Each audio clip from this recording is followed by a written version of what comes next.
येन तस्मै श्री गुरुवे नमः। नमो महावदन्याय कृष्ण प्रेम प्रदायते कृष्णाय कृष्ण चैतन्य नामने गौर तुषे नमः।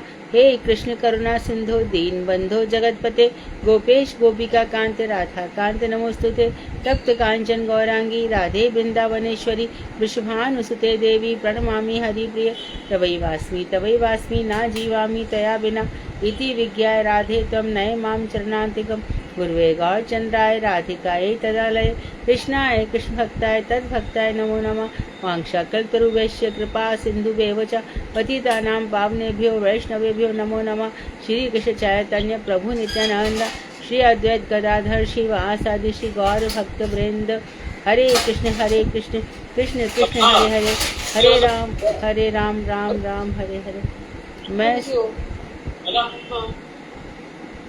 मैं सर्वप्रथम मध्य गुरु पाद पद्म परमाराध्यतम नितर विष्णु विष्णुपाद अष्टोत्तर श्रीमद् भक्तिवेदांत श्री नारायण गोस्वामी महाराज मध्य शिक्षा गुरु पाद पद्म परमाराध्यतम नितर विष्णुपाद अष्टोत्तर श्रीमद् भक्तिवेदांत श्री वामन गोसाई महाराज के अभय चरणारविंद में अनंत कोटि दंड प्रणाम ज्ञापन कर उनकी ऐति कृपा की वांछा करती हूँ। मैं ग्रंथराज बलि श्रीमद् भागवतार्क मरीचि माला सदैव रचिता ओम विष्णुपाद सत्यश्री भक्ति मोह ठाकुर के चरणारविंद में असंख्य कोटि दंड प्रणाम कर उनकी कृपा की भिक्षा करती हूँ। मैं सभी वैष्णव के अथर्व के बंधन अभिवादन दंड प्रणाम करती हूँ। तो हम लोग गोपी गीत के पराकाष्ठा पर हैं। यहाँ गोपियाँ बैठ करके भगवान की समस्त लीलाओं को याद कर रही हैं, उनके चरणों की महिमा बता रही है, उनके अधरामृत की महिमा बता रही है और उनसे कह रही है कि हम पति सुत सबको छोड़ करके आ गए और तुम्हारे वेणु गीत से मोहित हुए। हम इतनी आधी रात में हम चले आए। ये वाला पढ़ना है ना, पति सुतानवे वाला।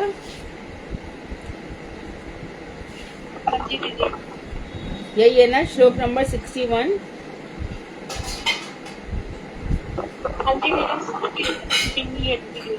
संतोष दीदी तो स्पीकर ऑफ करिए। संतोष दीदी। पति सुतान्वया भ्रातृबान्धवान् अति विलङ्घ्यते अन्त्यच्युतागता गति विदस्तवो गीत मोहिता कितव योषिता कस्जिन्निशि या कस्जित निशि भी कह सकते हो, कस्जित निशि। हिंदू वाणी दीदी आपको हिंदू वाणी दीदी। हाँ जी बोलिए। भारती दीदी बोल रही जी, बोलिए। पति सुतान्वया भ्रातृबान्धवान् अति विलङ्घ्यते अन्त्यच्युतागतः गति विदस्तवो गीतमोहितः कितव योषितः कस्जिन्निशि। हरे कृष्ण। भारती दीदी आप बोलोगे। भारती दीदी। हरे कृष्णा दीदी, दंडवत प्रणाम। पति सुतान्वया भ्रातृबान्धवान्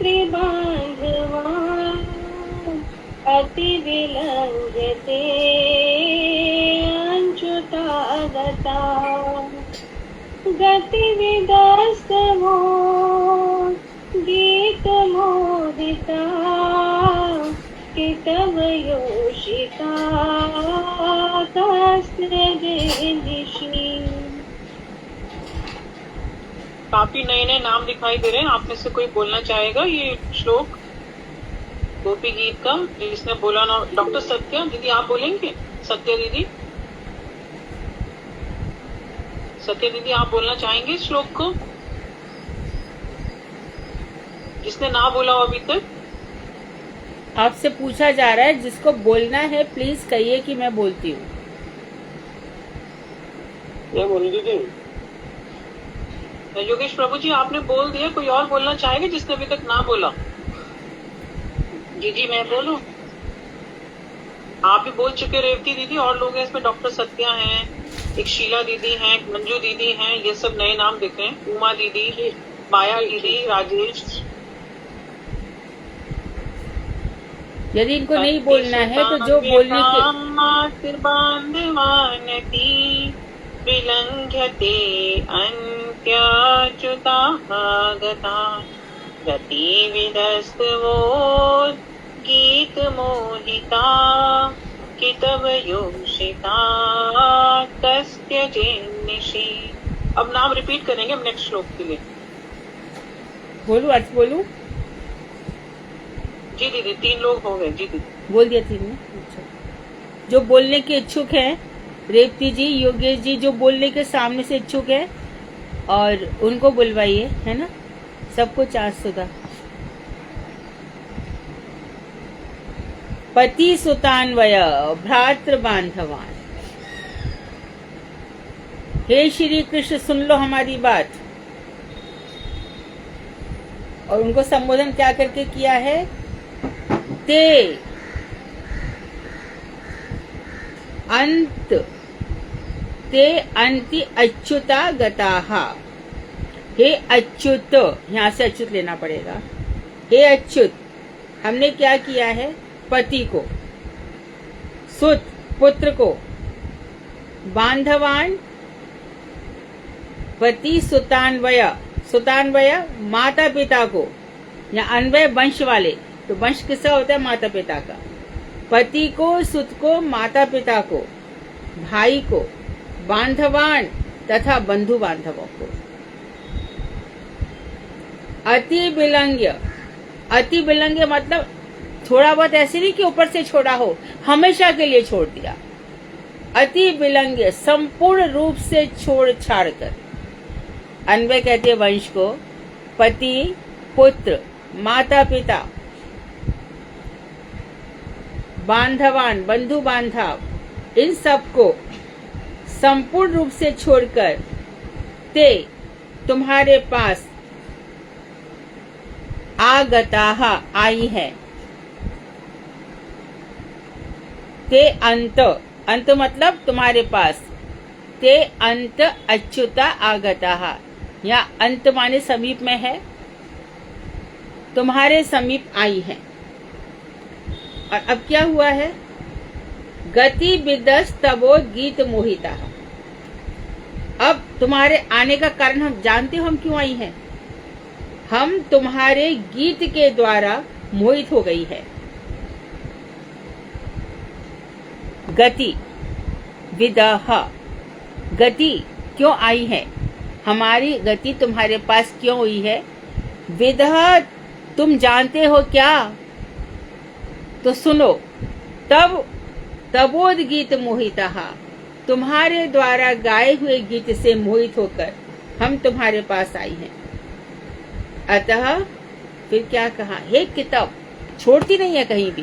पहले भी किताब कहा, हे कपटी, पहले बुलाया और फिर ऐसे छोड़ के चुप, और आ भी नहीं रहे हो सामने। तुम्हारी वजह से इतना सब कुछ किया हमने। अच्युत, हम जानते तुम्हारा कोई प्रिय नहीं है, तुम किसी से भी प्रीति नहीं रखते हो, अच्युत हो। आप सबको पता होगा कि जो भी वैष्णव है, विशेष रूप से गौड़ी संप्रदाय, उन सबका गोत्र अच्युत है, जिनका किसी से कोई लगाव नहीं है। च्युत, सबसे छूट चुके हैं। जो भगवान है, उन अच्युत वंश के हम हैं, श्री कृष्ण के, जिनको न गोकुल छोड़ने में समय लगा, न द्वारका को, यदुवंश को समाप्त करने में समय लगा। ऐसे गोत्र के हम, जहां हमारी कहीं भी आसक्ति नहीं होती। इसे जानबूझ करके अच्युत शब्द कहा। हे अच्युत, समझ लो, तुम क्या छोड़ोगे? हमने भी वही किया है। हमने अपने पति, पुत्र, माता पिता, बंधु बांधव, इन सब को छोड़ करके आई हैं। और गति क्यों आई है? क्यों हमारी गति यहाँ पर हुई है? विदह, तुम जानते हो, तबोध गीत मोहिता, तुम्हारे गीत से मोहित होकर। हे किताब, योषिता का कह त्यजेत निशी, स्त्रियों को कह कौन निशी, इस रात में इस तरह छोड़ता है? हे किताब, ऐसी अवस्था में तुम्हारे अतिरिक्त और कौन पुरुष है जो स्त्रियों को रात्रि में इस प्रकार कहा त्यजेत निशी, इस रात्रि में कौन है जो तुम्हारे अतिरिक्त स्त्रियों को छोड़ सकता है? भारती। हरे कृष्ण देव, दंडवत प्रणाम। श्री गुरुदेव की जय। सभी को मेरा दंडवत प्रणाम। इस श्लोक में ब्रज गोपियों ने श्री कृष्ण को अच्युत कहकर संबोधित किया है, किंतु अब अच्युत की भी दया शून्यता देखकर ब्रज गोपियां अपनी विरह वेदना व्यक्त करती हुई कहने लगी, हे षठ शिरोमणि, हम जानती हैं कि तुम अच्युत हो, अर्थात तुम में गुणों की विच्युति संभव नहीं है। फिर भी तुम हमारा परित्याग कर इस प्रकार निर्दय की भांति आचरण क्यों कर रहे हो? तुम यह भली भांति जानते हो कि हम तुम्हारे निकट अपनी इच्छा से नहीं आई हैं। तुम्हारी सुमधुर वेणु ध्वनि से मोहित होकर हम मंत्र मुग्ध की भांति अपने पति, पुत्र, बंधु, बांधव, आत्मीय, स्वजन आदि समस्त बंधनों को छिन्न भिन्न कर तुम्हारे चरणों में आई हूँ। तुम्हारी वंची ध्वनि सुनकर धैर्यशील देवता भी विचलित हो जाते हैं। फिर हम तो साधारण ब्रज गोपियां हैं, किंतु हे निष्ठुर, अपनी वंशी ध्वनि से हमें अपने निकट बुलाकर इस घनघोर वन में रात्रि काल में हमारा परित्याग कर तुम हमें इस प्रकार दुख क्यों प्रदान कर रहे हो? इस प्रकार रात्रि काल में अनुरागवती युवती स्त्रियों का मनोरथ पूर्ण किए बिना तुम्हारे अतिरिक्त दूसरा कौन परित्याग करेगा? कपटता गुण से तुम्हारी विच्युति नहीं हुई है, अतः तुम्हारा अच्युत नाम सार्थक ही है। यहाँ श्रीमद जीव गोस्वामी भी कह रहे हैं कि ये बात जो ये गोपियां कह रही हैं वो साधन सिद्धा ब्रज गोपियां कह रही हैं। हरे कृष्ण। अच्छा, ये नित्य सिद्धा नहीं है, ये जो संवाद है ये साधन सिद्धा गोपियों का है। अर्थात कात्यायनी व्रत करके जिनको भगवान ने कहा है मेरे साथ रमण करोगी, ये उन लोगों ने कहा है। क्योंकि नित्य सिद्धा गोपियां, उनका तो पति सुतान्वय सब पहले से छोड़ा हुआ है, ये इन्होंने पहली बार ऐसा किया है, इसके लिए कृष्ण को सुना रही है। आगे देखो, रहसि संविदाम हृक्षयोदयम, मैंने संधि विच्छेद करके बोला है, हृक्षयोदयम संधि मिला करके है। रहसि संविदाम हृक्षयोदयम प्रहसिताननम प्रेम वीक्षणम बृहद उराशियो वीक्ष धाम ते मुहुरति स्पृहा मूयते मनः। शैला दीदी, कामनी दीदी और रेवती दीदी, इस ऑर्डर में बोल दीजिए तीनों आप एक एक करके। शैला दीदी, कामनी दीदी, रेवती दीदी। शैला दीदी आप अपना स्पीकर ऑन करिए, फिर बोलिए। शैला दीदी। हरे कृष्ण, दंडवत प्रणाम। रहसि संविदं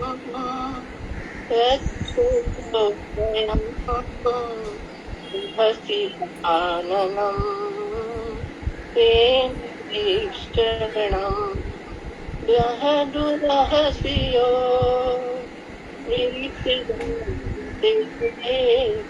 मुहुरति स्पृहा मूयते मनः। हरे कृष्ण, दंडवत। रहस्य संविदं ईर्ष्योदयं तिरस्ताननं प्रेम वीक्षणं ब्रतुलशिरो वीक्षदामते मुहरति स्पृहा मूहते मन, मूहते मन। हरे कृष्ण। हरे कृष्ण दीदी, दंडवत प्रणाम। रहसि संविदं हृक्षयोदयं प्रहसिताननं प्रेम वीक्षणं बृहदुराशियो वीक्षिदामुते मुहरति स्पृहा मूयते मनम्। हरे कृष्ण। भारती, जो हित क्षयोदयम में काम उद्दीपनकारी लिखा है, क्या लिखा है उसका? हित क्षयोदयम का अर्थ शयोदम।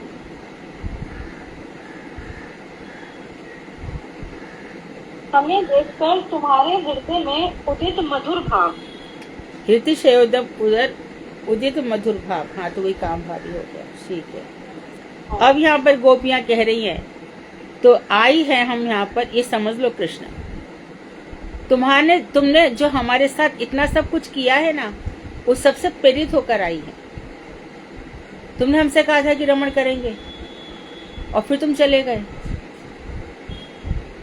तो सुना रही है यहाँ पर, रहसी संविदो, रहसी एकांत में हुए तुम्हारे साथ जो हृत शयोदयम, हृदय में जो उदय होने वाला काम भाव है, रहसी संविदो, तुम्हारे साथ हुए काम उदयकारी, तुमसे मिलन की जो भावना है, तुमसे मिलन की कामना को उद्दीपन करने वाला जो तुम्हारे साथ आलाप है, संविदम, और प्रहसिताननम, और तुम्हारे द्वारा जो प्रहसित हास्य से युक्त तुम्हारा जो आनंद मुख है, और प्रेम वीक्षणम, तो बार बार कहती है तुम जो मुस्कुराते रहते हो, और तुम जो चितवन से हमें, प्रेम पूर्ण चितवन से हमें देखते हो। तो मुख की कौन कौन सी चीजें इनको याद आती है? तुम मुस्कुराते रहते हो और प्रेम भरी चितवन से हमें देखते रहते हो। और बृहदुराहा, विशाल बक्षस्थल वाले, सौंदर्य से युक्त, किसी भी पुरुष का सौंदर्य क्या होता है? उसका बक्षस्थल विशाल हो। श्री कृष्ण का बक्षस्थल विशाल है। उसके गले में, उनके गले में कौस्तुभमणि है, उनके गले में बक्षस्थल में श्रीवत्स रेखा है,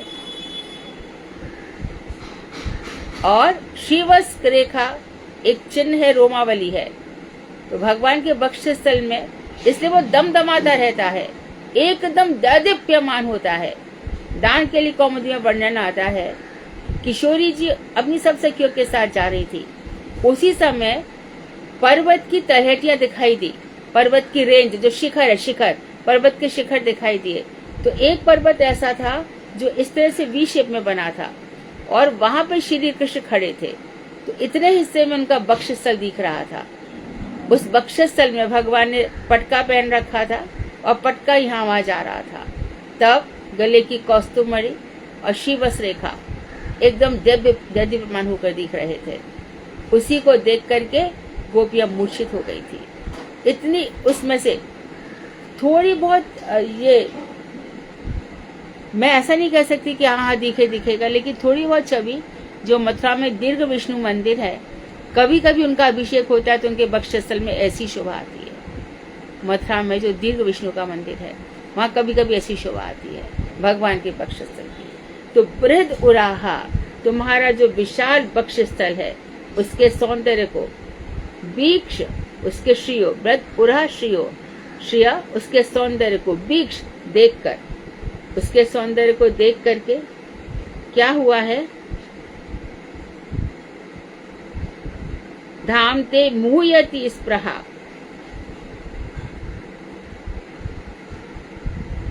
तुम्हारे अपूर्व स्वरूप के दर्शन से, है ना, वीक्ष धामते, तुम्हारे जो सौंदर्य के धाम हो, उस अपूर्व स्वरूप के दर्शन से, मुहुर्मुहु बारंबार,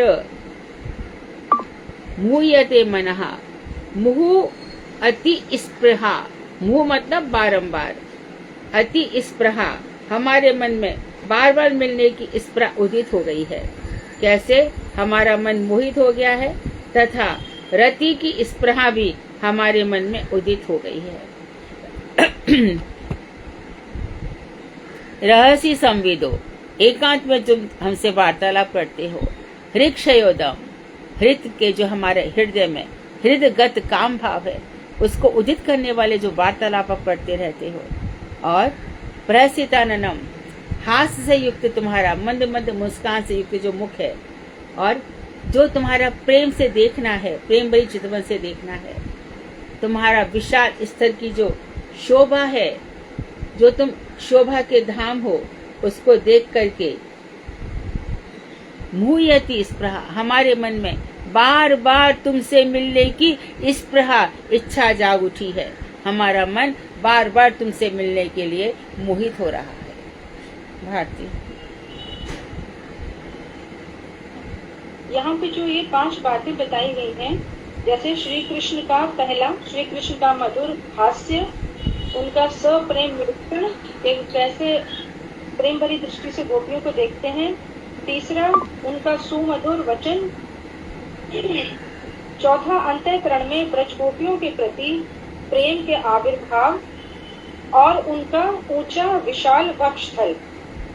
इन 5 भावों की अभिव्यक्ति ने कामदेव के 5 बाणों की भांति ब्रज गोपियों के नेत्रों के द्वारा उनके हृदय में प्रवेश कर उनके कोमल हृदय को भेद कर उनके चित्त में श्री कृष्ण से मिलन की स्पृहा अतिशय तीव्र कर दी।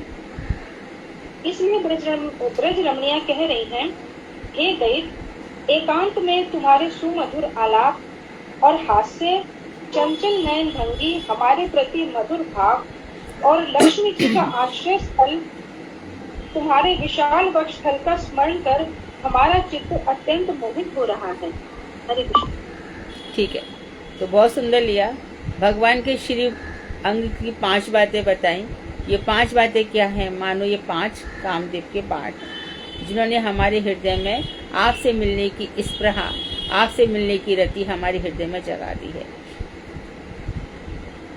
अब बता रही हैं, ब्रज बनौक साम व्यक्ति रंग ते ब्रजिन हंतलम विश्व मंगलम तज मनाक च नस्प्रहात्मना स्वजन महद्रोजाम यन्निषूदनम। सत्या दीदी, योगेश बाबू, ज्योति गुप्ता दीदी। जी दीदी, मैं बोल रही हूँ। में बोल दीजिए। क्या दीदी? बोल रही आप शुरू करिए, मैं please। बोल रही हूँ। सत्या गोयल मैं बोल रही हूँ। हरे कृष्णा, हरे कृष्णा। मेरी आवाज आ रही है? बहुत अच्छे से बोलिए दीदी, बोलिए। आप तक आ रही है दीदी, बोलिए बोलिए। जी जी। ब्रज आ रही है दीदी, बोलिए। जी। ब्रज बनों कसाम व्यक्ति रंग ते ब्रजिन हंत्रयलम विश्व मंगलम त्यज मनाक च नास्त्य स्पृहात्मनां स्वजन हृदुजां यन्निषूदनम्। हरे कृष्णा। ब्रजनो कथाम भक्तिरंगते ब्रजनि अनत्रलम विश्व मंगलम ध्वजमान च नष्ट सप्रात्मनाम त्वजन दुजा यते शूदनम। हरे कृष्णा दीदी, दंडवत प्रणाम। ब्रजीवनो कुसाम व्यक्तिरंगिते ब्रजनिहंतयम् विश्वमंगलम् यजमनाकुचा नष्टप्रस्वात्मनां स्वजनहेतुजां यन्निषूदनम्। हरे कृष्ण। ब्रज बनौक साम व्यक्ति रंगते। हे कृष्ण, तुम्हारा यह जो प्रकट अभिव्यक्ति है, व्यक्ति रंगते, अर्थात तुम्हारा प्राकट्य ब्रजवासियों के समस्त क्लेशों का निवारण करने वाला है। ब्रज बनौक साम व्यतिरंगते, व्यतिरंग तुम्हारा जो प्राकट्य है, ये ब्रज जनों के समस्त शोक को नाश करने वाला है। और भारती, हाँ जी दीदी। मीनिंग्स बोलो सारे। हाँ जी। अंग हे प्रियतम ते तुम्हारा अंग अवतार। हाँ, तो अभिव्यक्ति अलग ले लिया, अंग अलग ले लिया, है ना।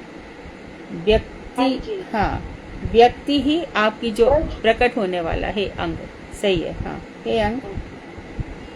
ब्रज वनौकसा ब्रजवासियों और वनवासी मुनियों का अलम अतिशय व्रजिन हंत्री कष्ट निवारण करने वाला तथा विश्व मंगलम संपूर्ण विश्व का मंगल करने वाला है। एक मिनट, ब्रज जन हंत्री अलम का अर्थ कुछ दिया है? ब्रज जन हंत्री अलम होगा। हाँ जी, अलम अलग दिया है और ब्रजिन हंत्री अलग दिया है। अलम माने अतिशय, अतिशय अलम का अर्थ अतिशय दिया है।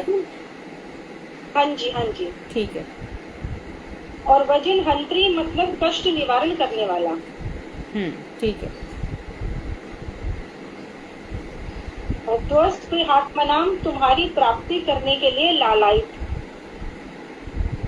और नहा स्व हिंद्रुजाम हमारे हृदय के रोग अर्थात अपने प्रियजन के यत निषूदनम दमन के लिए उपयुक्त औषधि मनाक किंचित मात्र त्यज प्रदान करो, हमें प्रदान करो। ठीक है। अब यहाँ पर गोपियां कह रही हैं, एक तो ब्रजवासी और दूसरे वनवासी।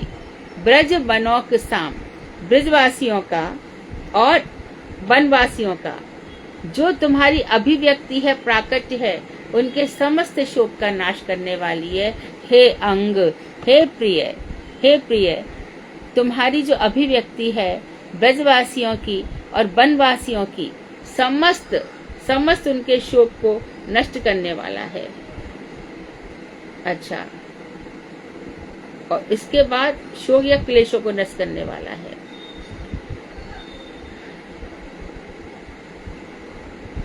तथा समस्त क्लेशों का ब्रजीन हंत्री अलम, ब्रजिन हंत्री अलम मतलब कहते हैं ना, अलम विस्तरेण, अब विस्तार से बंद करो। यहाँ पर अलम का अर्थ है बहुत अच्छी प्रकार से। ब्रजिन हंत्री जो ब्रजवासी है उनके शोक ताप को हरण करने वाला है। फिर से देख लो, ते व्यक्ति आपकी जो अभिव्यक्ति है, हे अंग, ब्रजवासियों का और वनवासियों का क्या करने वाला है? ब्रजिन हंत्री समस्त प्रकार के क्लेशों का हरण करने वाला है।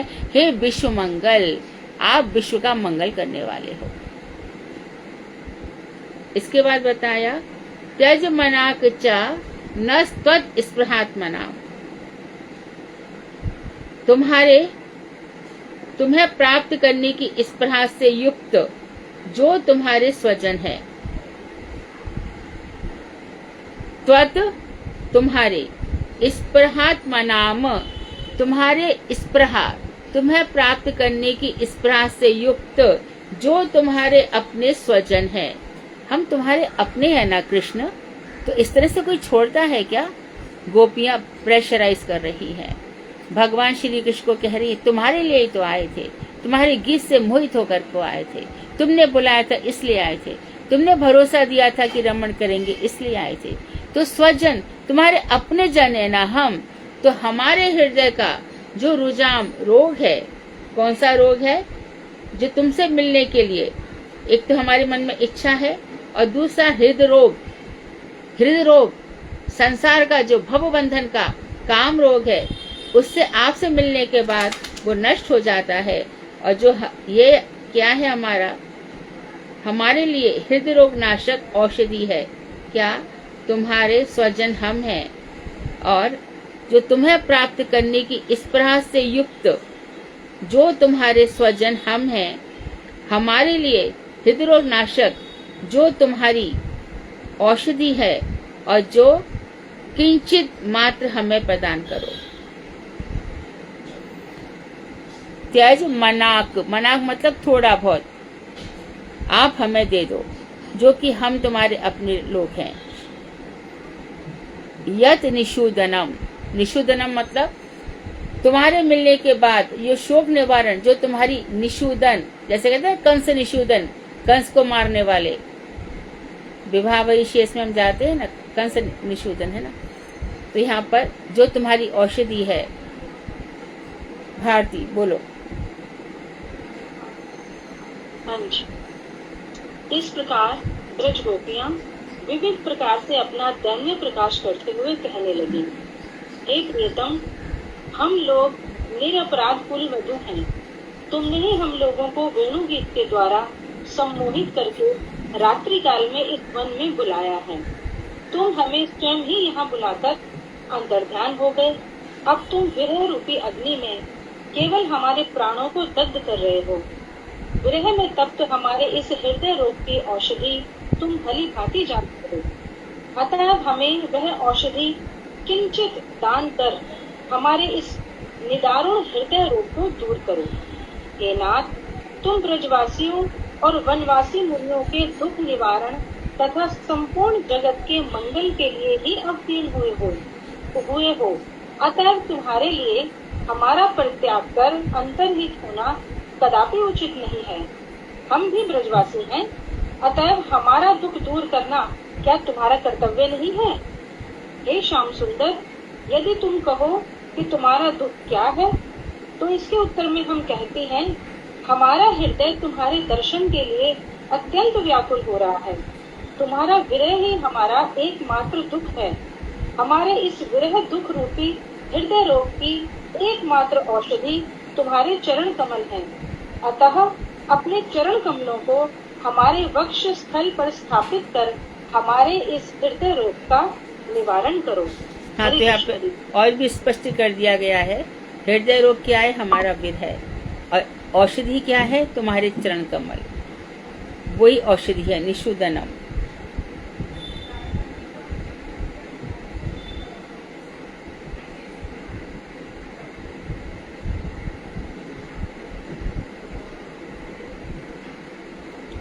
इसका ट्यून डिफरेंट है। या ते सुजात चरणाम्बुरहं स्तनेषु भीताशनै प्रिया ददीमहि कर्कशेषु तेनाटवी मटसी तद व्यथते न केस्वेत् कूर्पादिविद भ्रमति धी भगवदायुषं नः।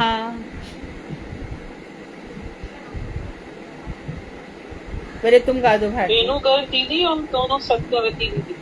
रेणुगर दीदी, सत्यवती खंडेलवाल, सत्यवती चौहान दीदी। बोलिए। एक बार भारती तुम गा दो, फिर ये तीनों गा देंगे। तुम ट्यून बोलूं? मैं बोलूं दीदी? हाँ, यदि ट्यून कैच कर सकते हो तो। या ते सुजात चरणाम्बुरुहं स्तनेषु भीतः शनै प्रिया ददीमहि कर्कशेषु तेनाटवीमटसि तद् व्यथते न किंस्वित् कूर्पाधिभिर्भ्रमति धीर्भवदायुषं न। श्याम न आयुषाम न। हरे कृष्णा दीदी, कोशिश कर। यते सुजात चरणाम्बुरुहं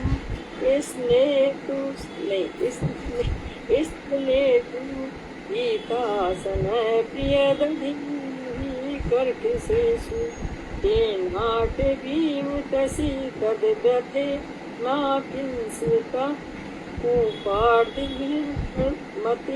धीर्भवदायुषां न। हरे कृष्ण। लेनी है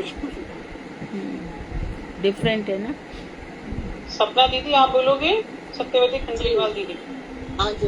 हरे कृष्णा दंडवत यत्ते सुजात चरणाम्बुरहं स्तनेषु गीतासनैः प्रिये तदिमहि कर्कशेषु तेनाटविमटसि तद्व्यथते न किंस्वित् कूर्पादिभिर्भ्रमति धीर्भवदायुषां। हरे कृष्ण। राधा प्रिया दीदी। रेणु दीदी आपने बोलना है, आपने बोला नहीं ना अभी तक कोई। दीदी बोल। आप बोलोगे? हाँ दीदी बोल। यत्रे सुजाते चरणाम्बुरुहं स्तनेषु पीताक्षने प्रिये ददीमहि कर्कशेषु तेनाटवीमटसि तद् व्यथेने किंस्वित्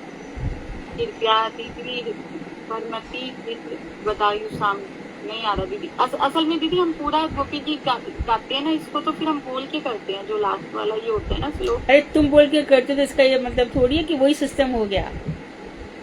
नहीं दीदी ये सिस्टम नहीं, लेकिन मैं कह रही हूँ वही हमें लास्ट में हम बोल के है ना, तो बस वही याद। अरे लेकिन रेनू वो तुम्हारा प्रॉब्लम है, सबका थोड़ी है। हम बोल के करते तो इसका मतलब क्या शाश्वत काल से ऐसी तो यही चल रहा है क्या? नहीं दीदी मैं कह रही हूँ आ नहीं रहा मुझे ना बोलना। हाँ ऐसा बोलो, हम बोलते तो ऐसा थोड़ी होता है। नहीं दीदी आ नहीं रहा मुझे। लेकिन मैं बोलूं, कौन बोल रहा है? बोलो। सत्या गोयल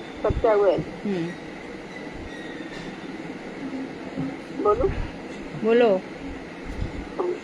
यत्ते सुजात चरणाम्बूरुहं स्तनेत पीताशन प्रिय दधिमहि कर्कशेषु तेनाटवीमटति तद्व्यथतेन किंस्मिता पूर्वादिभिर्भ्रमति दीर्घवदायुषा मुना।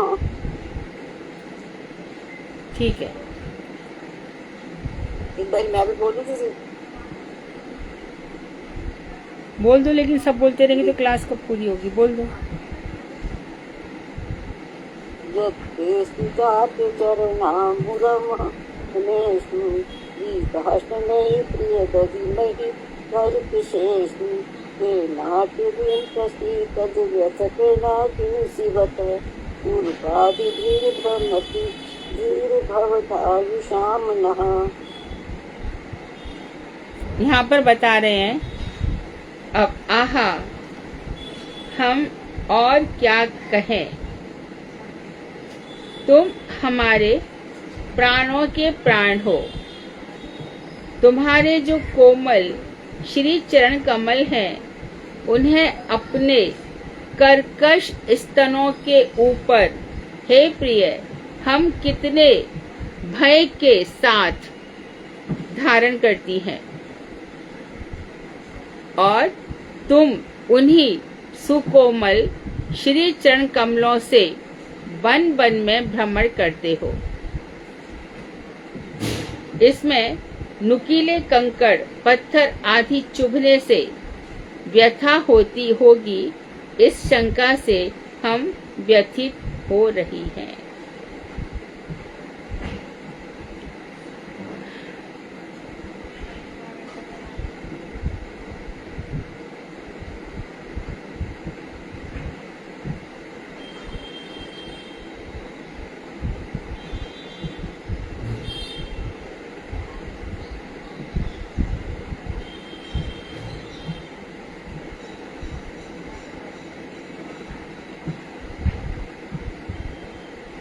भारती, इस प्रकार प्रार्थना करते करते ब्रज गोपियां मीनिंग से चलो, मीनिंग से चलो। यत्ते जो तुम्हारे,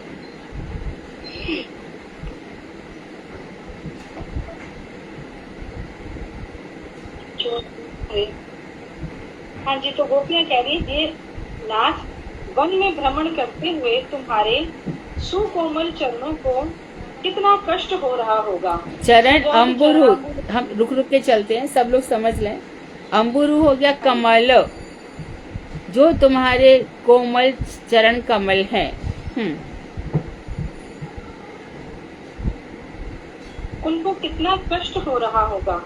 तुम्हारे जिन सुकोमल चरण कमलों को हम अपने कठोर वक्ष स्थल पर धारण करते समय इस आशंका से भयभीत भीता, देखो दूसरी लाइन, भीता शनहि प्रिया दधिमहि, डरती हुई, बहुत धीरे धीरे, शनि धीरे धीरे, भीता डरती हुई, हम बहुत ही धीरे धीरे हे प्रिय अपने स्तनों पर जो कर्कश हैं हम, और तुम्हारे चरण कमल इतने कोमल हैं, तो हम बड़े प्रेम की पराकाष्ठा है।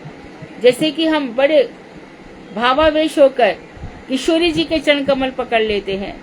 यहाँ पे यही भाव है, हे श्री कृष्ण, हमारे हृदय में आपके प्रति जो भाव है, तो आपके वक्षस्थल, हमारे वक्षस्थल पर आपके सुकोमल चरण कमल, हम धीरे धीरे इस आशंका से डरती हैं कि हमारा वक्षस्थल तो इतना कठोर है और आपके चरण कमल इतने कोमल हैं। इतने कोमल हैं कि हमारे कठोर वक्षस्थल के स्पर्श से तुम्हारे सुकोमल चरणों को कोई पीड़ा ना हो। तेना अटवी अटसी, तेन अटवी अटसी, उन चरण कमलों से। भवाटवी आता है ना, भवाटवी पड़ावी, भव रूपी वन, अटवी मतलब वन, उन वनों में अटसी तुम घूमते रहते हो। इन तेन अटवी अटसी, उन चरण कमलों से। मैंने कहा था मीनिंग बोलो। तद व्यथते ना किस्मित, उनमें कितनी व्यथा होती होगी ये हम सोच सकते हैं।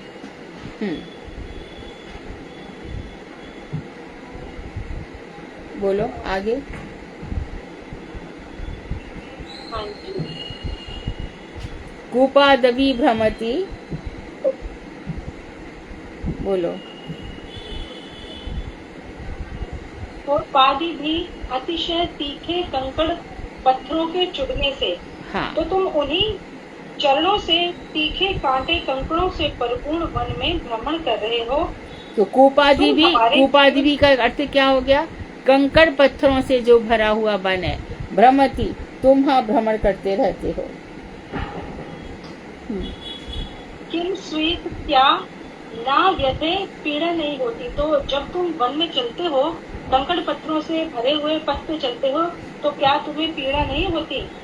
अतः यह विचार कर कि वन भ्रमण के समय तुम्हारे सुकोमल चरणों को अतिशय पीड़ा हो रही होगी, हमारा चित्त अत्यंत दुखी हो रहा है। व्यथते, कितना हाँ व्यथा को प्राप्त होता है। ब्रज गोपियों का प्रेम अत्यंत निर्मल व विशुद्ध है, अतः उसमें लेश मात्र भी स्व सुख की वासना नहीं है। गोपियों का श्री कृष्ण के प्रति अनुराग किसी काम के वशीभूत नहीं है, अपितु विशुद्ध प्रेम के वशीभूत है, जिसका एकमात्र प्रयोजन केवल श्री कृष्ण को सुख प्रदान करना है। हरे कृष्णा दीदी। तो इस तरह से हमारा ये गोपी गीत शेष हुआ। विश्व वेदों में, पुराणों में, उपनिषदों में इस गीत से बढ़कर कुछ भी नहीं है। भ्रमर गीत, वेणु गीत, युगल गीत, प्रणय गीत, गोपी गीत, ये पांचों गीत जो गोपियों के द्वारा गाए गए हैं, इनसे बढ़कर विश्व ब्रह्मांड में, पूरे यूनिवर्स में, चाहे कितने भी वहां यहाँ से हमारे कितने भी यहाँ से चले जाए ऊपर विमान इत्यादि प्रक्षिप्त किए जाते हैं, कहीं कोई सुख नहीं है। इससे बढ़कर सुख कहीं भी नहीं है। इसलिए हम सबका यही मंगल है। यहाँ पर देखो भगवान के लिए कई शब्द आए। ध्यान मंगल आया, श्रवण मंगल आया, विश्व मंगल आया। तो ऐसे जो भगवान है, हमें जब तब, मैं बहुत पहले की बात बता रही हूँ और मैं इसलिए बताती हूँ कि शायद कहीं कोई बात क्लिक कर जाए। जब मैं बहुत छोटी थी, रिसर्च की तैयारी कर रही थी, तभी मुझे वृंदावन के दादू भाई करके एक संत थे, उन्होंने मुझे कहा था, उस समय उत्साह भी होता था, जोश भी होता था, कि आप कुछ मत करो, आप संध्या आरती के समय, ये तो ने कहा कि यदि पॉसिबल नहीं है और यदि पॉसिबल है तो कभी कभी रात में घी का दीपक जलाओ और दीपक जला करके ध्यान में बैठ जाओ कि वृंदावन है, रात्रि है और तुम गोपियों में से एक गोपी हो और किशोरी जी के अनुगत में बैठकर तुम लोग गोपी गीत गा रही हो। ऐसा जरूर करना जीवन में। तो ये सबकी अपनी अपनी साधना होती है। बहुत से लोगों को साधना में इतना आनंद प्राप्त होता है कि वो लोग शेयर करते हैं और शेयर करके चाहते हैं कि ये जो कृष्ण का आनंद है ये सभी को प्राप्त हो। तो इस तरह से जो ये परम आनंदमय गोपी गीत रहा, इसका आनंद हमारे हृदय को कहीं ना कहीं टच करे, इसके लिए हम ये सब बातें कह रहे हैं। ये गोपी गीत क्लास तक ही सीमित ना रह जाए। ध्यान रहे तुम्हारे जीवन में, जब तब इसको लेकर के बैठो। कभी नहीं तो चलो और कुछ नहीं तो मैं एक अनुष्ठान करता हूँ। क्या अनुष्ठान करता हूँ? कभी अनुष्ठान हो जाए, देखो ध्यान रखो, अनुष्ठान हो जाए। एक अनुष्ठान है मेरा। इस समय मेरे पास कोई चिंता नहीं है, कोई कष्टकारी कोई मेरे कार्य नहीं है। सबको छोड़ करके, और मैं अब ये 10 दिन ऐसा करता हूँ या ऐसा करूँगी कि 10 दिन में मेरा कम से कम नहीं तो 1 लाख नाम हर रोज हो जाए, आगे पीछे मिला करके 10 दिन में मेरे 11 लाख नाम हो जाए। ऐसा अनुष्ठान करोगी, कुछ काम नहीं है तो। या अब ये वाला जो 7 दिन आएगा, मैं 7 दिन विदाउट फेल, बिना रुके, ये 7 दिन रोज रात को गोपी गीत गाऊंगी। या फिर रोज और कुछ नहीं है तो मैं शाम को 7 बजे होगा, मैं अब ये वेणु गीत गाऊंगी। इस तरह से हमारे छोटे छोटे अनुष्ठान करते रहने चाहिए। कभी 3 दिन का हो जाए, कभी 5 दिन का हो जाए, कभी 11 दिन का हो जाए, 7 दिन का हो जाए, ऐसे जीवन में। तो बाद में कृष्ण देखेंगे क्या करना है हमारे लिए। हमारा काम तो हो चुका, अब उनका काम है। इसलिए आज भी हम पढ़ रहे थे कि वैष्णव भक्त किसी से डरते नहीं है, क्योंकि हमारे रखवाले कृष्ण है, हमें किसी की क्या चिंता है। तो जीवन में इसीलिए भक्त लोग किसी से नहीं डरते, यही कारण है, क्योंकि शरणागति किसके लिए है? कृष्ण की। कृष्ण की सारा संसार को जो नचा रहे हैं, उन कृष्ण के शरणागत हैं हम।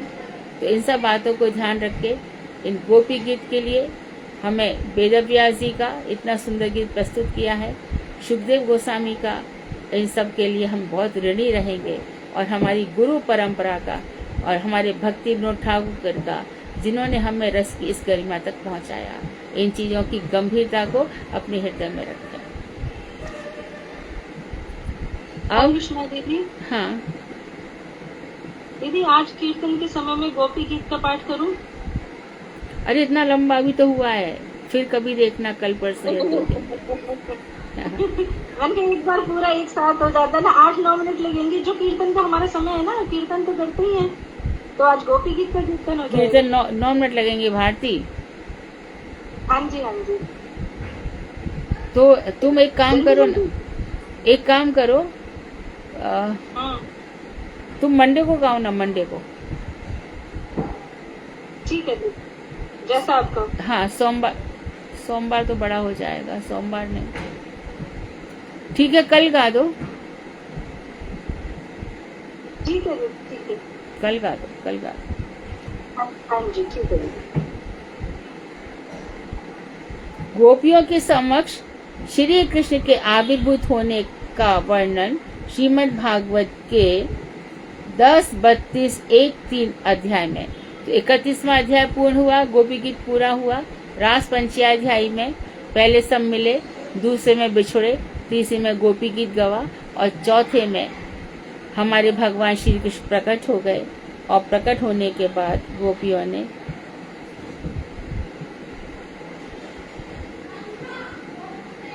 इस प्रकार कहा, इति गोप्यः प्रागायन्तः प्रलयन्तश्च चित्रधा रुरुधु स्वस्वरं राजन कृष्ण दर्शन लालसाः।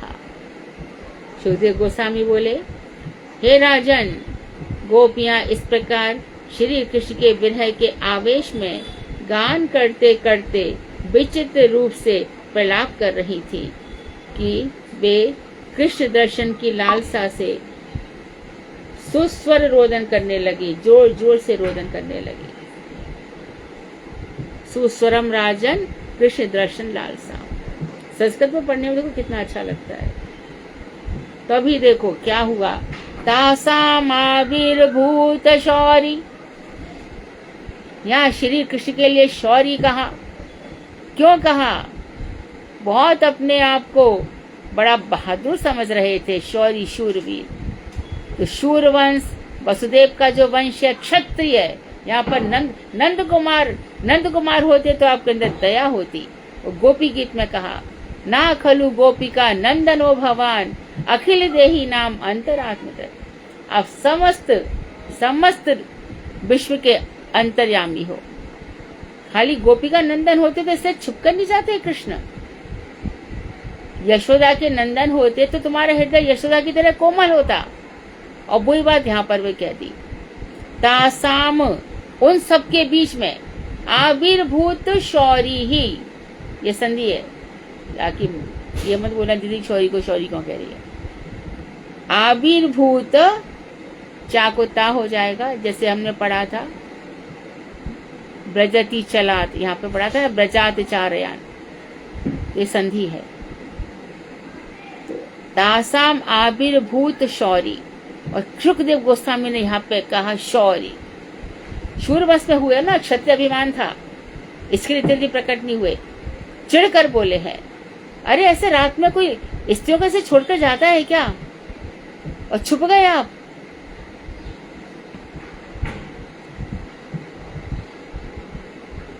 और शब्द बोला है इसमें मान मुखाम्बुजः, इसमें मान मुखाम्बुजः, पीताम्बर धरा श्रगवी साक्षात मनमत मनमतः। ये श्लोक याद करने वाला है, हमारे आचार्यगण बहुत बोलते हैं। तस्यामाविर्भूत शौरिः स्मयमान मुखाम्बुजः, पीताम्बर धरा श्रगवी साक्षात मनमत मनमथः। तासाम आविर्भूत शौरिः स्मयमान मुखाम्बुजः, पीताम्बर धरा श्रगवी साक्षात मनमथा मनमथा। देखो, ठीक उसी समय उन गोपियों के सम्मुख मंद मुस्कान से युक्त, मुख कमल वाले, पीताम्बरधारी, श्रग बनमाला, बनमाला से विभूषित साक्षात मनमत स्वरूप श्री कृष्ण सहसा आविर्भूत हुए। जड़ देह अर्थात स्थूल शरीर तथा लिंग शरीर जीवों का जो काम, जीवों में जो काम रहता है उसका नाम मनमत है। उसी मनमत सारे अनर्थ, वही मनमत सारे अनर्थों की जड़ है। यह मन को मत कर जड़ विषयगामी कर देता है, अर्थात अणु चैतन्य रूप जीव को विभु चैतन्य रूप श्री कृष्ण से बहिर्मुख कर देता है। बहिर्मुख विषयी इस मनमत के वशीभूत होकर योषित संग आदि के द्वारा संसार रूपी गड्ढे में गिरकर कष्ट पाते हैं। श्री कृष्ण चित्त जगत के नित्य चित्त धाम में परम लीला करते हैं। वही लीला ही इस ब्रज की रास लीला है। जो ऊपर की लीला, एक ही पॉइंट पे ध्यान दे दो। माइक चक्षुओं से बहिर्मुख जीव शुद्र अधोपतित हो जाता है अथवा उससे उदासीन होकर निवृत्त हो जाता है। चित मनमत है प्रतिफलन जड़ीय काम है। जिस बद्धजीव स्त्री पुरुष के संयोग से भोग करते हैं, वृंदावन में वही अप्राकृत परम मदन रूप श्री कृष्ण गोपियों के सम्मुख प्रकट हुए हैं। तो भक्ति विनोद ठाकुर ने विस्तार से कहा, हम थोड़ा इस पर मनन चिंतन आलोचन करेंगे तो गोपी गीत की महिमा समझेंगे।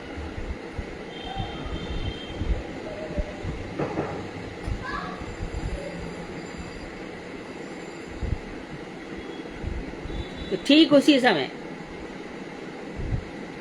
तासाम आदि उन गोपियों के बीच में श्री कृष्ण मंद मुस्कान से युक्त स्मयमान मुखाम्बुजः मंद मंद मुस्कुराते हुए प्रकट हो गए।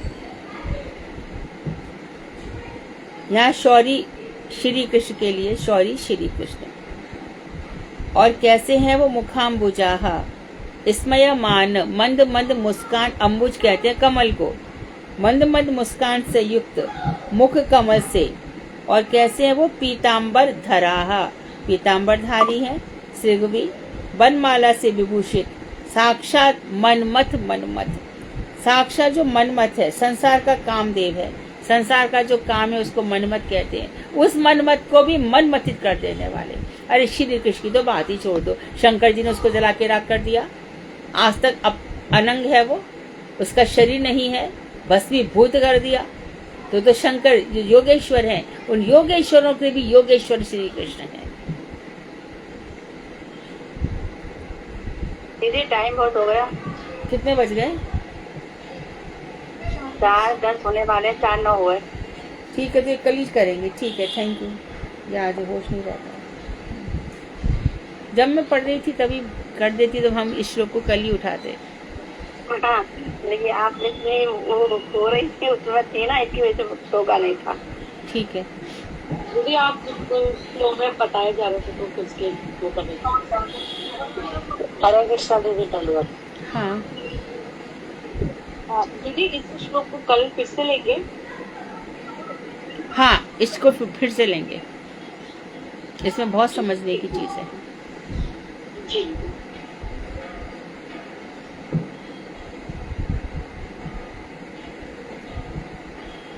आप लोग बोलिए सुधा और साधना। जी दीदी, हरे कृष्णा दीदी धन्यवाद। आज इसमें दीदी मैं प्रश्न करूंगी और सामने दीदी उत्तर देंगे। तो मैं सर्वप्रथम अपने गुरुदेव संपूर्ण कोटि कोटि दंडवत प्रणाम करती हूँ।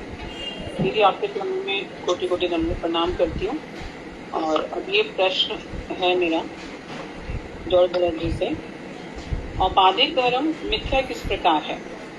जब बटलोई में रखा दूध और चावल पहले बाहरी भाग से और बाद में भीतरी तरफ से भी पकता है, इस संपूर्ण प्रक्रिया में कुछ भी हेय अंश नहीं है। उसी प्रकार जीवात्मा देह, इंद्रिया, प्राण और मन के संबंध से कष्ट पाती हुई कैसे अलग हो सकती है? अच्छा प्रश्न है, फिर से बोलो, और यदि कोई समझ सकता है तो समझो। जी दीदी, मैं बोलती हूँ। औपाधिक धर्म मिथ्या किस प्रकार है? औपाधिक धर्म जो शरीर है, तो शरीर का धर्म है, जिसका शरीर का कुछ नाम है। ध्यान रखो, पंचभूतों से बना हुआ ये शरीर, कभी स्त्री है, कभी पुरुष है, कभी सांप है, कभी कुत्ता है, कभी बिल्ली है। ये सब उपाधि शरीर के सब पंचभूतों से बने हैं।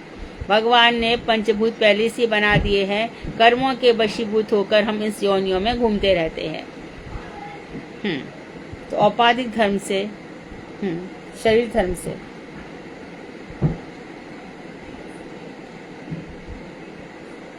बोलो। सॉरी, मैं बोले जा रही, स्पीकर ऑन। औपाधिक धर्म मिथ्या किस प्रकार है? अग्नि में जब बटलोई रखी जाए और बटलोई में रखा दूध, चावल पहले बाहरी तरफ से और फिर भीतरी तरफ से पकता है, तो इस संपूर्ण तो ये बता रहे यहाँ पर जो शरीर है, तो ये तो मिथ्या है। चलो हमने मान लिया मिथ्या है। तो बटलोई में या दूध उसमें रखा है, तो पहले शरीर में ही तो पहले ताप होता है, अर्थात पहले बटलोई गर्म होती है, उसके बाद फिर अंदर की चीज गर्म होती है। तो पहले शरीर को कष्ट होता है, उसके बाद फिर मन और क्या क्या इंद्रिय, प्राण सब कष्ट पाते हैं। ऐसा रघुगढ़ का प्रश्न है। फिर से बोलोगे तो सबको समझ में आएगा। जी दीदी, औपाधिक धर्म मिथ्या किस प्रकार है? अग्नि में जब बटलोई रखी जाए और बटलोई में रखा दूध और चावल पहले बाहरी तरफ से और फिर भीतरी तरफ से भी पकता है, इस संपूर्ण प्रक्रिया में कुछ भी हेय अंश नहीं। कुछ भी तो छोड़ने वाली बात नहीं है। हेय अंश कुछ भी तो छोड़ने वाली बात नहीं। समझ में आ ही रहा है ना। पहले बाहर से गर्म हो रहा है, फिर अंदर से। पहले शरीर को कष्ट होता है, फिर मन को कष्ट होता है।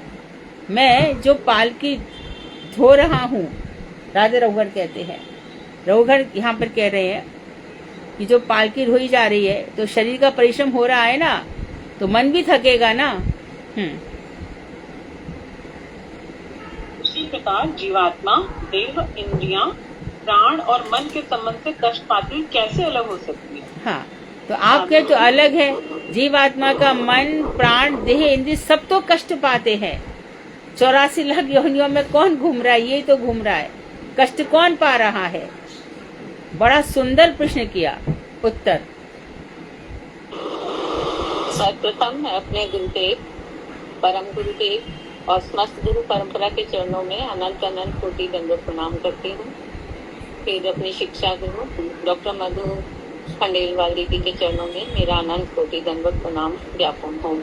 और यहाँ उपस्थित सभी वैष्णवियों के चरणों में मेरा यथा योग्य दंडवत प्रणाम। औपाधिक धर्म देह से संबंधित होने के कारण अनित्य है, इसका जीवात्मा से कोई संबंध नहीं है। हाँ, तो आपदिक धर्म तो अनित्य है। ये तो स्त्री पुरुष 84 लाख में ये तो सही चलता ही रहेगा। आत्मा से इसका क्या लेना देना राजा रहुगण, समझो। राजा प्रजा, स्वामी सेवक, स्त्री पुरुष सभी लौकिक व्यवहार हैं। ये सब औपाधिक धर्म है। कोई राजा है, कोई रंक है, कभी स्त्री है, कोई पुरुष है, ये सब शरीर के धर्म है। उसी प्रकार वेद वाक्य भी अधिकतर यज्ञों से संबंधित विधि विधानों का ही विस्तार करते हैं। तो वेद वाक्यों की तरफ भी मत जाओ। खुद भगवान ने कहा है, भगवान ने गीता के 15वें अध्याय का 15वां श्लोक, वेदांत कृत वेद विदेव चाहम, वेद मेरे द्वारा ही बनाए गए हैं, मुझसे ही निकले हैं। फिर भी मैं कहता हूँ कि वेदों के जो विधान है, यज्ञ याग इत्यादि, उन सब चक्करों में मत फंसो, उन सब को छोड़ दो। अरे वेदों में कहा गया है, अर्जुन को प्रश्न आ गया, क्या करूंगा मैं रक्त रजित सिंहासन लेकर, अपने भाई बंधु बांधवों को मार करके, ऐसा सिंहासन मुझे नहीं चाहिए, ये पाप है। कृष्ण पंडित समझता है अपने आप को। मैं कह रहा हूँ, सर्वधान मान परित्यज्य माम एकम शरणम व्रज। कोई कर्तव्य नहीं है तेरा, कोई तेरा पाप नहीं है। यदि ऐसा पाप होता तो हनुमान को तो सबसे पहले पाप लगता। इतने सारे राक्षसों को ऐसी मार मुर करके आ गए, सही लंका को जला करके राख करके आ गए, हनुमान को तो सबसे पहले पाप लगता। और हमारे नरसिंह भगवान को तो सबसे पहले पाप लगता। और हिरण्यकशिपु को ऐसी छाती फाड़ करके उसको भेद दिया, तो वो तो पाप ही हो जाता। हम तो देख ही रहे हैं कि किसी ने इस तरह से कोई पाप का भागीदार हुआ हो, ऐसा भगवान समझा रहे हैं। अतः ये दोनों ही असत्य हैं। इनसे विशुद्ध तत्व ज्ञान की संपूर्ण अभिव्यक्ति नहीं हो पाती है। तो ये वैदिक वाक्यों से इन सब से तत्व की संपूर्ण अभिव्यक्ति नहीं हो पाती, तत्व को ठीक प्रकार से समझा नहीं जा सकता। पाप पुण्य आदि कामनाओं से भरा हुआ यह मन काम क्रोध आदि विकारों से ग्रस्त रहता है। कल भी हमने बताया, मन को स्वीकार करोगे तो काम क्रोध मद लोभ मोह ईर्ष्या ये छह परेशान करेंगे ही करेंगे। और जब भी ये छह परेशान करने लगे, इसको फटाफट get away from my room, मेरे मन के घर में रहना ही मत। मैं कृष्ण का हूँ, मैं भजन करने आया हूँ। अरे कौन भाई, किससे कोई मेरे साथ जाएगा नहीं। ईर्ष्या काम क्रोध मद लोभ ये मेरे साथ चले जाएंगे, बिल्कुल नहीं। कौन पुत्र पुत्री, छोड़ो सबको, भगवान से प्रेम करो। तो हो गया सूक्ष्म लिंग। और विषयों में आसक्त होकर माया के तीनों गुणों द्वारा संचालित होता है। मन औपाधिक देह को धारण करने वाले जीव का आलिंगन कर संसार चक्र में विभिन्न योनियां प्राप्त कराता है। मन विभिन्न योनियां प्राप्त कराता है। मन जब तक जीव को इस संसार में भ्रमण कराता है, तब तक वह औपाधिक धर्म, स्थूल सूक्ष्म देह अति आत्म अभिमान रूप बहुत प्रकार के जीव के भोग्य व्यवहार प्रकाशित करता है। स्थूल और सूक्ष्म आत्माभिमान बहुत प्रकार के भोग्य प्रकाशित करता है। यह मन ही अपने आप को, मैं राजा बन जाऊं, मैं ये भोग कर लूं, मैं ये कर लूं, ये मन ही है। इसको मन को क्या सुख में, सूक्ष्म शरीर और ये तो मन भोग करता है, आत्मा भोग नहीं करती। आत्मा तो शुद्ध निर्मल है, उसका मन से, शरीर से, प्राण से, इंद्रियों से, भूत किसी से कोई लेना देना नहीं है। इससे जो रहुगण तुम जो कह रहे हो ना कि बटरोई पहले गर्म होती है, इसका यदि शरीर को थकान होती है तो मन को थकान अनुभव होती है। नहीं भाई, मन को भी थकने दो, आत्मा नहीं थकती।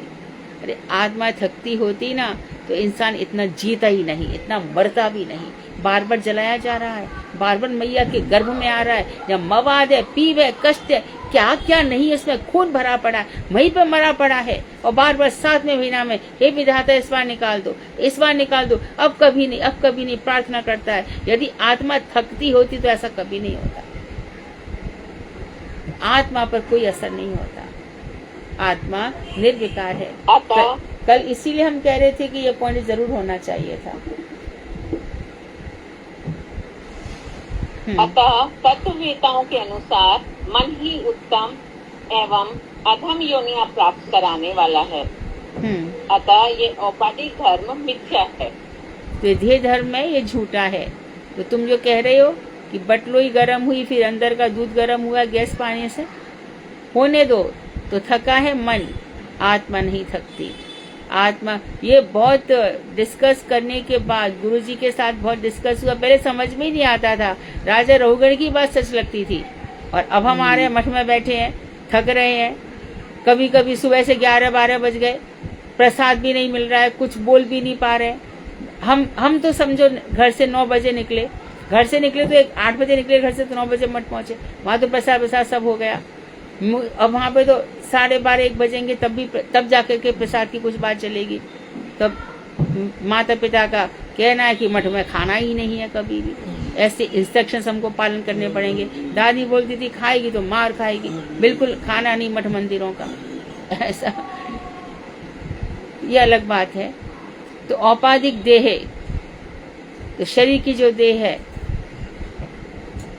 इस तरह से, तो इसका मन से मन होता है, आत्मा के इससे कोई लेना देना नहीं है।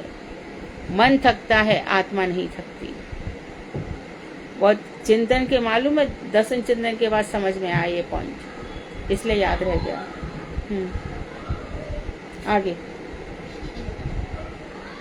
मन किस प्रकार नाना वृत्तियों का आश्रय करता है और किस प्रकार स्वस्वरूप को धारण करता है। दीपक की अग्नि जिस समय घी की बाती को जला डालती है, तब वह धुएं से ढकी होने के कारण काले रंग की लौ बन जाती है। किंतु अन्य समय में स्वस्वरूप स्वच्छ दीप्ति में ही प्रदर्शित होती है। मन भी इसी प्रकार माई के गुणों एवं कर्मों से आबद्ध होकर नाना वृत्तियों का आश्रय करता है, अन्यथा अपने शुद्ध स्वभाव को ही धारण करता है।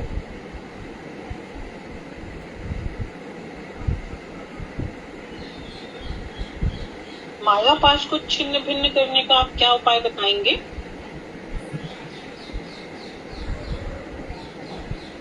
समझ में आ गया। मन नाना वृत्तियों का आश्रय लेता है, कभी ये हिंसा करता है, कभी चोरी करता है, कभी भोग करता है, कभी प्यार करता है, कभी लड़ता है, यानी कितने ही सारे इसके स्वभाव हो जाते हैं।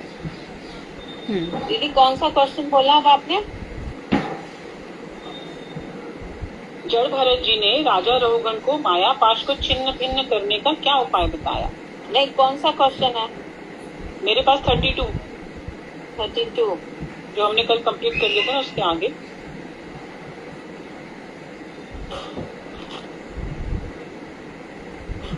मेरे पास तो इससे पहले वाला कौन सा है। जीव किस प्रकार भगवान की माया के वशीभूत होकर भवाटवी में भटकता रहता है। अगला है, जीव किस प्रकार भगवान की दुर्लभ शुभ भक्ति को प्राप्त कर सकता है। हाँ, ये मिल गया। भगवान की माया से विमोहित होकर जीव किस प्रकार भवाटवी में भटकता रहता है, ये करना है ना। ये हो गया था कल, उसके आगे वाला इसका नेक्स्ट। हाँ, जब भरत जी ने महाराजा रहुगण को माया पाश को भिन्न करने का क्या उपाय बताया। आप भगवान की माया से प्रेरित होकर प्रवृत्ति मार्ग में उलझे हुए हैं। अब आप दंड कर आदि राज व्यवहार को छोड़कर सभी जीवों से मित्रता करें और विषय भोगों का त्याग कर हरि सेवा में नियुक्त होकर इस संसार सागर को ज्ञान रूपी तलवार से छिन्न भिन्न करें। दीदी 4:23 हो रहे हैं अभी। ठीक है, फुल स्टॉप करते हैं। जी, छोटा सा कीर्तन 1-2 मिनट का। हरे कृष्ण दीदी, नमस्कार।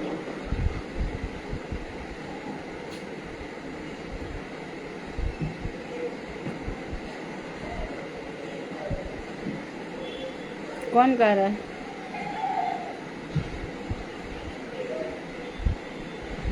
महामंत्र गा दो कोई भी, कुछ नहीं है तो।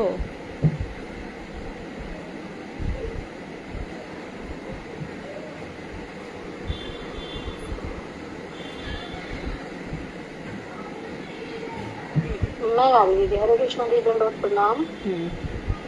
भज गोविंद भज गोविंद भज गोविंद का नाम रे,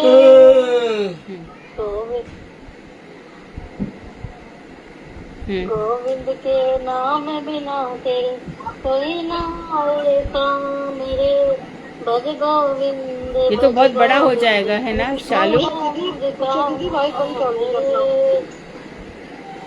ये जीवन है दुख का मेला, जाना तुझको पड़े अकेला, ले ले हरि का नाम रे, भज गोविंद भज गोविंद भज गोविंद का नाम रे।